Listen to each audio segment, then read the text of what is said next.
In this video, I want to show you how to load your paper in your HP LaserJet Pro 4001N. There's two different ways, as you see, number one, number two. So let's get started. The main drawer with all your paper will be located down below. So if you put your fingers here and you pull towards yourself, this is the main drawer that will take a very large stack of paper. Never overfill the drawer, never go above this line over here, if not the paper will jam. You may notice there are these guides that you can move. Depending on your paper size, here you're going to have 8.5, A4, A5, B5. You will need to adjust. If you're going to print on US letter size, like this one over here, you need to push this, okay, pinch it and push it to the extremity. Same thing with the other one over there.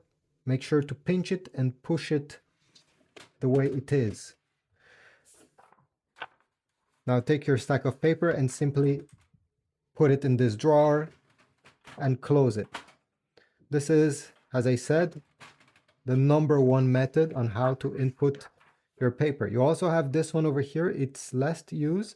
Okay, if you put your fingers on the side and you pull this panel towards yourself, you can also pull then the secondary panel over here. You're going to have a secondary paper input. They call this paper input number one, but I like to call it secondary, since not many people will use it often. Okay, so over here to input your paper, you're going to have this blue guide that you can change. So if you're going to print on envelopes, simply set it this and glide your envelope in between. But if you want to print on US letter size, the way I showed you, again, simply guide your paper and let it rest in this position. This is mainly to have two types of paper. So you can have your regular US letter size here, and over here you can load an envelope from time to time.